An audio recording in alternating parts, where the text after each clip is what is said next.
বিসমিল্লাহির রহমানির রহিম। আসসালামু আলাইকুম। আজকে আমি আপনাদের সাথে শেয়ার করব ম্যাঙ্গো ডেজার্ট কাপ রেসিপি। অনেকেই হয়তোবা জানেন না পাকা আম দিয়ে এত মজার ও সহজ ডেজার্ট তৈরি করা যায়, তাও আবার 10 মিনিটে। ডেজার্টটি তৈরি করার জন্য প্রথমে 3টা সার্ভিং গ্লাসের মধ্যে দিয়ে দিব 10 টাকা দামের এনার্জি বিস্কুটের গুঁড়া। বিস্কুটের গুঁড়াটা দিয়ে দেওয়ার পর চামচ দিয়ে এটাকে সমান করে চেপে চেপে দিতে হবে।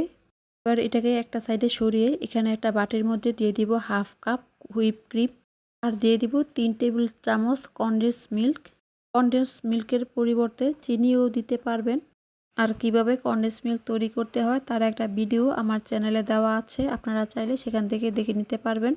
এবার এর মধ্যে দিয়ে দিব 5 চা চামচ বা 1/4 কাপ পাকা আমের পিউরি। পাকা আমের পিউরিটা দিয়ে দেওয়ার পর বিটার মেশিন অথবা হ্যান্ড হুইস্ক দিয়ে খুব ভালো করে বিট করে নিতে হবে। বিটার করা হলে এটাকে পাইপিং ব্যাগের ভিতরে ভরে বিস্কিটের উপরে দিয়ে দিব। ক্রিমটা দিয়ে দেওয়ার পর হালকা একটু ট্যাপ করে অথবা সমান করে দিতে হবে।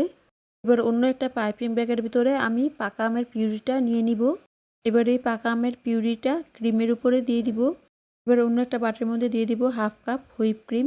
এবার এই ক্রিমটাকে হ্যান্ড হুইস্ক অথবা বিটার মেশিন দিয়ে খুব ভালো করে বিট করে নিব। আর বিট করা হয়ে গেলে এটাকে পাইপিং ব্যাগের ভিতরে নিয়ে নিব। এবার ক্রিম দিয়ে উপরে চেরি ফল দিয়ে সাজিয়ে নর্মাল ফ্রিজে রেখে দিব 2 ঘন্টার মতো। 2 ঘন্টা পর ফ্রিজ থেকে বের করে নিলেই তৈরি হয়ে যাবে ঠান্ডা ঠান্ডা ম্যাঙ্গো ডেজার্ট কাপ রেসিপি। রেসিপিটি ভালো লাগলে অবশ্যই লাইক, কমেন্ট, শেয়ার আর সাবস্ক্রাইব করতে ভুলবেন না।